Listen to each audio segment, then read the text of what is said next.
अब गौरक्षा और धर्मांधों द्वारा हथियाई भूमि को संवैधानिक दृष्टि से पुनः प्राप्त करने के लिए किया संघर्ष, इस विषय पर श्री पवन जी हमें बताएंगे। उनका परिचय समझ लेते हैं।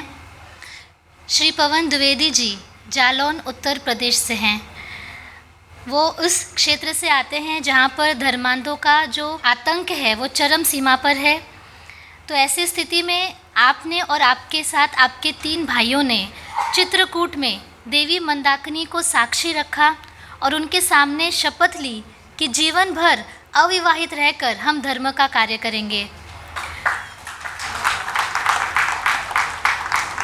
धर्मांधों ने इस द्विवेदी परिवार पर अनेक आक्रमण भी किए और आक्रमणों से स्वयं की रक्षा करने के लिए आपको संघर्ष भी बहुत करना पड़ा। कदौरा में धर्मांधों ने जो लैंड जिहाद किया था उसके विरोध आपने संघर्ष किया और धर्मांधों को करोड़ों रुपए का दंड भरने के लिए आपने बाध्य किया है। उत्तर प्रदेश में बिना अनुमति के चलने वाली अवैध लाखों दुकानें हैं, धर्मांधों की अवैध बस्तियां हैं, कसाई खाने हैं, इन सब के विरोध में आप संघर्ष करते हैं। ऐसे धर्मवीर पवन जी से मैं विनती करती हूं कि हमें संबोधित करें। भगवान महादेव जी, माता पार्वती जी, अपने माता पिता, अपने गुरुदेव और आए हुए यहाँ पे सभी महानुभाव लोग, सभी को मैं यथावत सादर अभिवादन करता हूँ।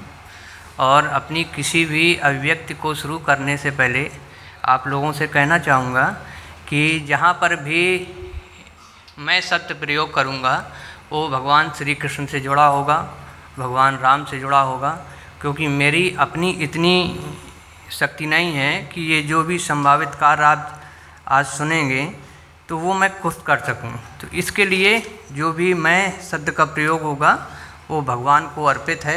उन्हीं की सामर्थ्य और शक्ति के साथ ये सब सारे कार्य किए गए हैं।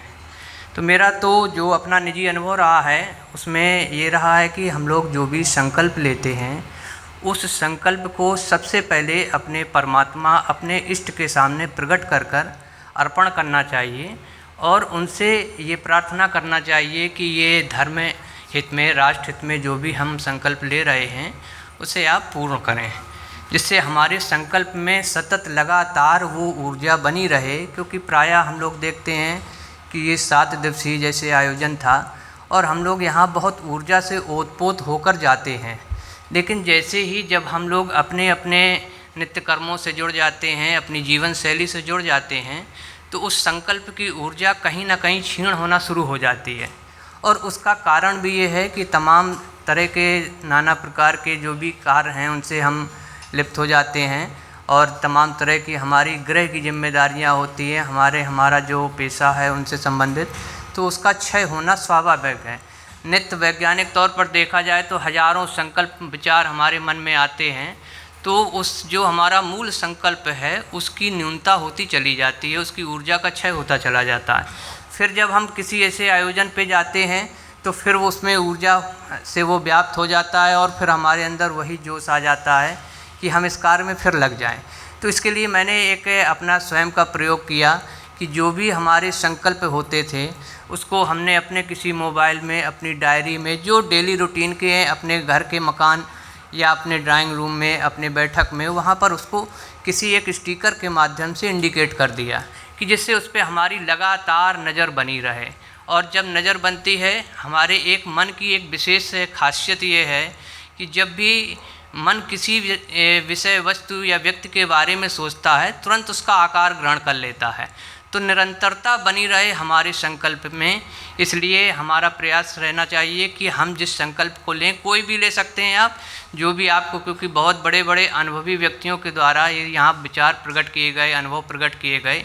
तो आप किसी भी क्षेत्र में, क्योंकि देश और धर्म को सभी दिशाओं से लगातार खतरा बढ़ता चला आ रहा है, ये किसी से छिपा नहीं है। वो बात अलग है कि हम उसको समझने में देर कर दें या हम उसको समझते हुए भी एक असमझ की तरह व्यवहार करें, लेकिन ये इसमें कोई धोखा नहीं है कि किसी एक तरफ से खतरा नहीं है, खतरा हर तरफ से बढ़ रहा है। तो सबसे पहले अपनी बात कहने से पहले हिंदू जनजागृत के प्रत्येक साधक को और इसकी प्रत्येक छोटी से छोटी इकाई और बड़ी से बड़ी इकाई को हम सादर अभिवादन करते हुए उनको प्रणाम ज्ञापित करते हैं, क्योंकि हिंदू जन जागृति एक ऐसा संगठन है, एक ऐसी संस्था है कि वास्तव में जैसे परमात्मा ने इसका चयन किया हो कि जो भी हमारे देशभक्तों के अंदर जो भी प्रतिभा छिपी हुई है उसे बाहर लाने का काम, और लाना ही नहीं उसको चारों दिशाओं में प्रसारित करने का काम, ये काम कर रहा है हिंदू जन जागृत संगठन। तो हमें लगता है कि ये बहुत बड़ा कार्य है। तो आप लोग भी ऐसा कर सकते हैं कि अपने आप ने जो भी लक्ष्य बनाए हुए हैं उन लक्ष्यों को, उस संकल्प की ऊर्जा का क्षय ना हो, इसके लिए उसमें निरंतरता बनी रहे, इसके लिए किसी न किसी माध्यम से करा जाए। और जहाँ तक आता है कि जब भी हम देश विरोधी ताकत, होता ये कि जब मनोस्थिति होती है, जब हम अपने घर में होते हैं तो हम स्वयं को सबसे अधिक सुरक्षित महसूस करते हैं बजाय अन्य जगह पे। अगर हम किसी दुश्मन के क्षेत्र में हैं तो हम और असहज हो जाते हैं, घर वापस आ जाते हैं, फिर हम और अपने को सुरक्षित महसूस। तो ऐसी स्थिति क्यों बनी हुई है कि भारत हमारा घर है और इस घर में रहकर अगर हमारे अंदर कहीं डर, असहजता, असुरक्षा व्याप्त है तो उसके क्या कारण हैं? उसकी निश्चित तौर पर हम सब लोगों को दैनिक जीवन में 2 मिनट, 4 मिनट, 5 मिनट की आत्म समीक्षा अवश्य करना चाहिए। निश्चित तौर पर मेरा अपना मानना है कि जो भी लोग यहाँ पर आए हुए हैं ये अपने आप में परिपक्व राष्ट्र चिंतक हैं, क्योंकि सैकड़ों किलोमीटर से लोग आए हैं, अपना समय दे रहे हैं। उनका पूर्व जन्म ऐसा है कि राष्ट्र के कार्यों में उनका योगदान बना हुआ है लगातार। तो मुझे ऐसा लगता है कि अगर ऐसा महसूस हो रहा है कि अगर हमारे अंदर डर व्याप्त हो रहा है तो हम हिंदू जन जागृति संस्था जो निडर है, निडर होकर काम कर रही है, तो ऐसे व्यक्ति से अगर हम जुड़ जाएंगे तो निश्चित तौर पर वो डर भी हमारा समाप्त हो जाएगा। तो हम एक काम ऐसा कर सकते हैं और प्रयास ये करना चाहिए हम लोगों को कि सदैव आशावान रहें। ये प्रकृति है, ये त्रिगुण प्रकृति है, समय के अनुसार तीनों गुण अपनी प्रधानता प्रकट करते हैं। तो निश्चित तौर पर हम लोगों को ये महसूस होता है कि अभी ये स्थिति है, कल क्या है, एक आशंका वाला भाव। आशावान बने रहने के लिए जो हम लोगों को भगवान से जोड़ा गया है, जैसे प्रायः विज्ञान में यहाँ बहुत सारे लोगों ने इस चीज़ को अनुभव किया होगा और पढ़ा भी होगा कि जब उपग्रह किसी अन्य ग्रह पर छोड़ा जाता है तो उसका संपर्क एक नियंत्रण कक्ष से होता है। तो नियंत्रण कक्ष से अगर वो अपने गंतव्य स्थान पर पहुंच गया और पहुंचने के बाद वो उस संपर्क में लगातार है, तब तो वो उपग्रह काम का है। यदि नियंत्रण कक्ष से उसका संपर्क टूट गया तो वो उपग्रह वैज्ञानिक वहीं छोड़ देते हैं, अपनी अगली योजना में लग जाते हैं। तो आप ये मानिए कि जीवात्मा इस पृथ्वी लोक पर आई है, परमात्मा से किसी भी स्थिति में उसका संपर्क नहीं टूटना चाहिए, क्योंकि जैसे ही टूटेगा आप बेकार हो जाएंगे और इस बेकार होने के बाद फिर यहीं पड़े रहेंगे, क्योंकि वैज्ञानिक भी उसको कभी वापस नहीं बुलाना चाहते हैं, उनके लिए कोई मतलब का भी नहीं है वो। तो ये हम लोग जिस दिशा में काम कर रहे हैं, एक महत्वपूर्ण जो अनुभव मैंने किया कि देश में 2 तरह के विचार ज़्यादा प्रधानता से संघर्षशील हैं, बांट दो और बांट दो। देखने में समान हैं, उच्चारण में भी समान हैं, लेकिन इनके भाव में बहुत अंतर है। इस तरीके का अंतर आप ऐसे महसूस कर सकते हैं कि जब बिल्ली चूहे को पकड़ती है तो उसी मुंह से पकड़ती है, उसी दांतों का प्रयोग करती है, लेकिन जब अपने बच्चे को पकड़ती है तो उसका भाव दूसरा होता है, बहुत व्यवस्थित तरीके से उसी गले से पकड़ती है, उसका पकड़ने का जो स्थान होता है। तो बांट दो, एक तो ये है, और दूसरा है बांट दो। तो देश में एक शक्ति तो ऐसी है कि जो बांट दो, जो संत स्वभाव की है, वो कह रही है जो कुछ है हमारा वो बांट दो सब में, किसी को हम नहीं रखना चाहेंगे। और जैसे हमारी हिंदू जन जागृत संस्था है, सभी जगह से सभी शक्तियों को इकट्ठा करके और फिर देश और धर्म के हित में वो सबको बांट रही है, सबको एक दूसरे से जोड़ रही है, कनेक्टिविटी बढ़ा रही है, प्रयास कर रही है कि इनकी आपस में शक्तियाँ कितना बढ़ें। दूसरा है कि बांट दो, पहले तो वैश्विक स्तर पे धरातल को बांटा गया, देश स्तर पे बांटा गया, फिर इसके बाद उससे भी तबीयत नहीं भरी तो क्षेत्रवाद कर दिया, इसके बाद भी तबीयत नहीं भरी तो उनको आगे क्या एजेंडा मिला कि जातिवाद में बांट दो, जब और कुछ नहीं मिला तो आरक्षण में बांट दो, जब उससे भी उनकी तबीयत नहीं भरी तो ये चीज़ घर घर पहुंच गई तो घर मकान बट गए, बाप बेटे बट गए, ज़मीनों को बांट दिया, संयुक्त परिवार से टूट गए। तो ये बांटने वाली, अब जब कुछ भी नहीं बचा तो अब ये हुआ कि स्त्री पुरुष में बांट दो। अब आगे पता नहीं उनका क्या उद्देश्य है कि दायां हाथ बांट दो, बायां हाथ बांट दो, इसके लिए हम ये करेंगे, इसके लिए वो करेंगे। तो विचारधारा ये इतनी तेज़ी से बढ़ रही है बांटने वाली। और दूसरी तरफ है कि जो हमारी राष्ट्रीय ताकतें हैं, जो राष्ट्रभक्त हैं, वो बेचारे वो भी अपने स्तर से लगे हुए हैं कि जो है वो बांट दो, वो अपने पास नहीं रखना चाहते हैं।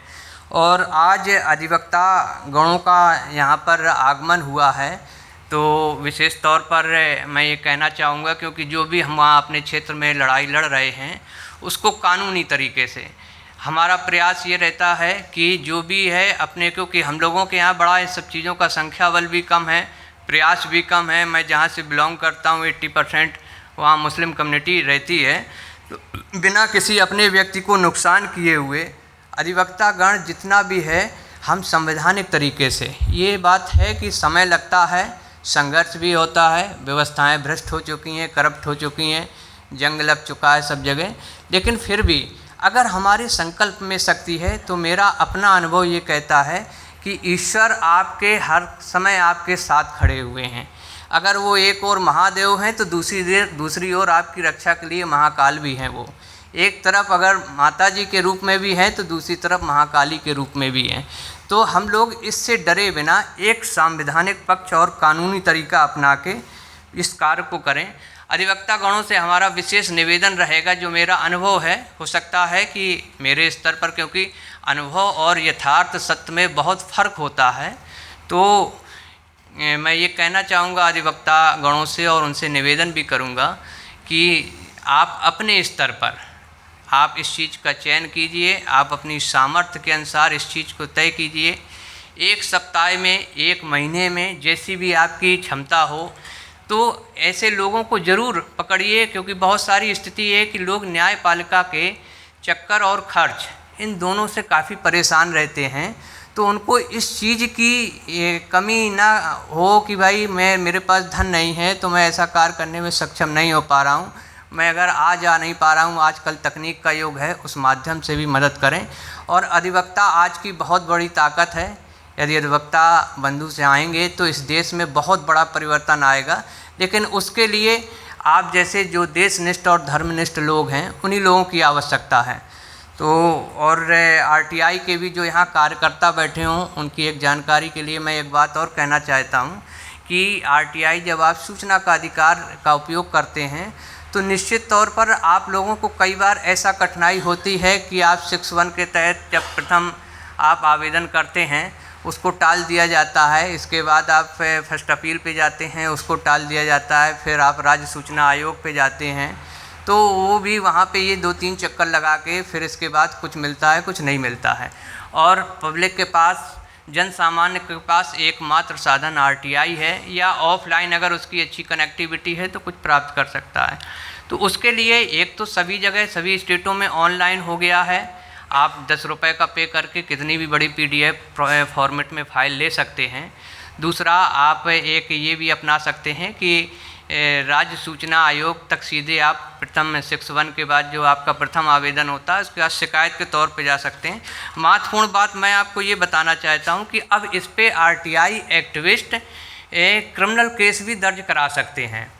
ये अभी हमारे बलिया में एक हमारे कार्यकर्ता हैं, उनके द्वारा हमको सूचना प्राप्त हुई थी कि 3/6/2023 में सूचना न देने पर जन सूचना अधिकारी के खिलाफ उन्होंने 420, 471, 468 और 465 IPC में मुकदमा दर्ज कराया। इसके लिए उन्होंने 156(3) में आवेदन किया और बहुत आसानी से उसने फेक गलत सूचना दी हुई थी और सूचनाओं को छिपाया था, और जो उसको दायित्व मिले थे तो उन्होंने बहुत आसानी से खर्चे में, इसके बाद ये हो गया कि उस जनपद में वो कोई भी सूचना मांगते थे, उस मंडल में कोई सूचना मांगते थे, उनको तुरंत दी जा सकती थी। तो हम लोग भी ऐसा कर सकते हैं। अब मैं आपको कुछ अपने भगवान की कृपा से, उनकी प्रेरणा से, उनके बल से जो काम किया है उसके बारे में संक्षेप में मैं आपको बताना चाहता हूँ। और बताने से पहले मैं कहना चाहूँगा कि डरना मना है और किसी को भी अपने मन में किसी भी तरीके का भय नहीं पालना है। हमारे सभी देवी देवता, परमात्मा, भगवान के जितने भी विग्रह हैं वो एक हाथ में शस्त्र और दूसरे में शास्त्र रखे हुए हैं। इसका संकेत सीधा सीधा ये है कि हमको डरना नहीं है। जोश भी हमारा ऐसा हो कि होश ना खोने पाए, क्योंकि अगर होश खोएगा तो हम असुरक्षित जोन में चले जाएंगे, जिससे हमको कठिनाई होगी। तो जनपद जालौन में स्थिति ये है कि हमारे यहाँ जिस क्षेत्र में मैं रहता हूँ वहाँ 80% मुस्लिम कम्युनिटी रहती है, और वो भी बुंदेलखंड का वो क्षेत्र है कि जो हैदराबाद रियासत से जुड़ा हुआ क्षेत्र था। 1947 में वो मुक्त नहीं हो सका था, और उस कदौरा में 1948 के बाद जब ऑपरेशन पोलो चला उसके तहत उसको मुक्त कराया जा सका। तो मैं चाहूँगा थोड़ा सा तालाब का जो वीडियो है एक बार थोड़ा दिखाएं। वहाँ जितना भी कुरैशी समाज था, सदर तालाब में उन्होंने कब्जा करके पूरा एकदम अपनी अपनी बड़ी बिल्डिंगें बना रखी थी। हम लोगों ने एनजीटी में उस पर केस किया कि ये वाटर पॉल्यूशन एक्ट के तहत वाटर बॉडी को डैमेज किया जा रहा है। तो एक बार थोड़ा आप देखेंगे, आदेश होने के बाद लगभग 450 मकान वहाँ ढाए गए हैं कसाईयों के।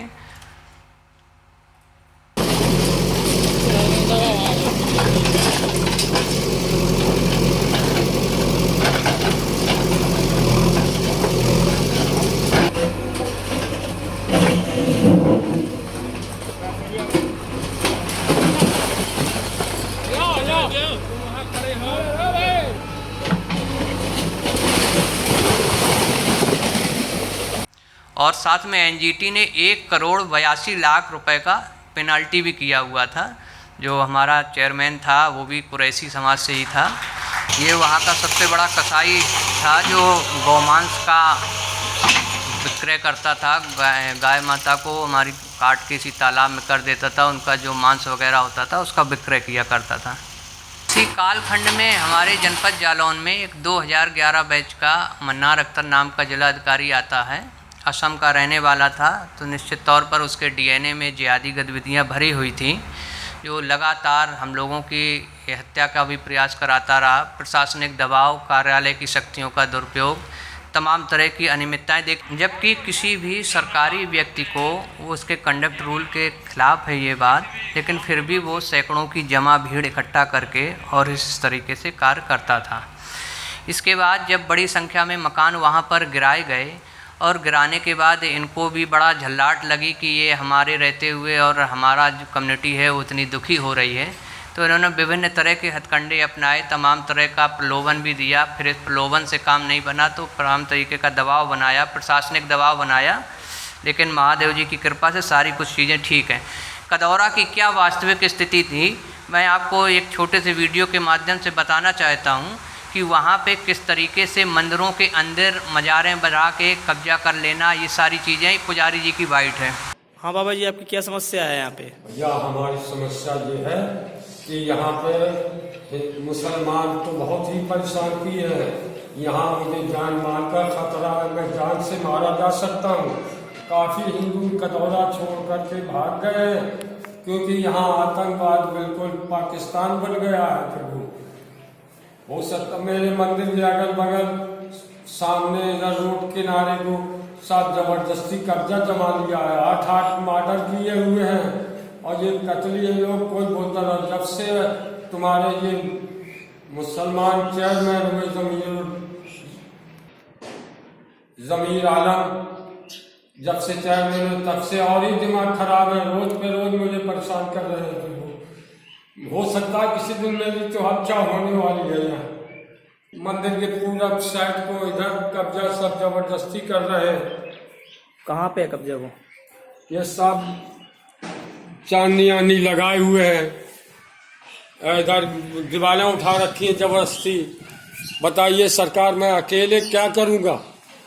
मुझे यहाँ का हिंदू कोई बोल नहीं पाता, मजबूर है। किसी जो जरा भी बोलता है तो मारा जाएगा। तो इस तरीके से वहाँ पर तमाम ऐसी विषम परिस्थितियाँ हुई कि कई लोग वहाँ से मुस्लिमों के द्वारा पहले हमारे यहाँ क्षेत्र में कोई ऐसा रोक बाकी, चाहे धर्मांतरण का हो, लव जिहाद हो, लैंड जिहाद हो, पलायन हो, ये सब सारी स्थिति। ओवरऑल आपको बताने का आशय ये था, एक महत्वपूर्ण विषय संक्षेप में बहुत मैं कहना चाहता हूँ कि यहाँ जो भी अधिवक्तागण हैं, हमारे यहाँ गौशालाएँ तो पूरे देश में खुली हैं, गवर्नमेंट की और नॉन गवर्नमेंट की, लेकिन मिसमैनेजमेंट वहाँ बड़े तरीके से हो रहा है, जिसमें गौवंश का बहुत बड़ी मात्रा में उनकी मृत्यु हो रही है, उनकी दुखद मृत्यु हो रही है।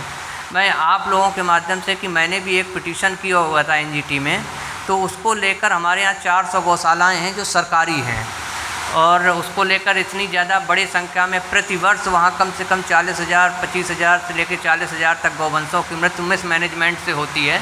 उसको लेकर हमने किया हुआ था, बहुत अच्छा आदेश पारित हुआ, और संगठन के ही जो श्री हरिशंकर जैन साहब हैं वो उसको देख रहे हैं, और करने के बाद प्रति प्रधान को 2.5 लाख रुपए का जुर्माना एनजीटी ने लगाया, डिस्ट्रिक्ट एडमिनिस्ट्रेशन को कड़े निर्देश दिए, जिसके बाद अब वहाँ की गौशालाओं, पहले ये स्थितियाँ थीं।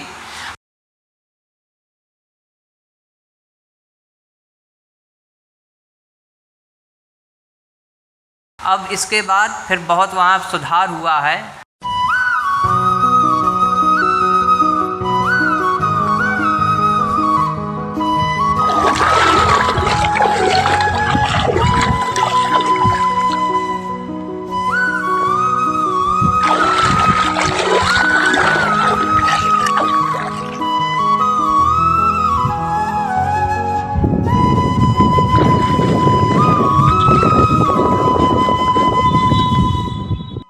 और मैं चाहता हूं कि आप लोग भी इसको व्यापक तरीके से, क्योंकि गाय हमारी अगर सुरक्षित रहेगी तो पर्यावरण और देश, सात्विक माहौल, ये सब चीज़ें हमारी सतत तैयार हो जाएंगी। अपनी बात को यहीं पर समाप्त करते हुए आप सभी लोगों से ये कहना चाहेंगे कि जो जिस स्तर पर है वो बिल्कुल सहयोग करने के लिए आप एक डिफेंडिंग मोड अपना ख़त्म करके, डिफेंसिव तरीका ख़त्म करके आप एक अटैकिंग मनोभाव में रहें। बिल्कुल भी डरने की ज़रूरत नहीं। ये बात सही है, अभी पूर्व में हमारे उन्होंने कहा उनमें कहीं बहुत बल नहीं होता है, बल सिर्फ भीड़ का उनका होता है। तो जो मैंने कहा कि बांट दो और बांट दो, तो दूसरा जो बांट दो है वो उसमें हम लागू कर सकते हैं, उनको तितर बितर करने के लिए उनके आपस में तमाम, ऐसा मैंने कई जगह प्रयोग भी किया है। तो इसी के साथ मैं अपनी बात को समाप्त करते हुए, भारत माता की हर हर, धन्यवाद। धर्मांधों के क्षेत्र में रहकर किस प्रकार धर्म कार्य किया जा सकता है, धर्म का रक्षण किया जा सकता है, ये श्री पवन जी ने हमें बताया। हमें तो ऐसा लगता है कि ये जो पूर्ण द्विवेदी परिवार है वो धन्य है कि जिन्होंने अपने 3 पुत्रों को पूर्णकालीन धर्म प्रसार कार्य के लिए तैयार किया, निर्माण किया।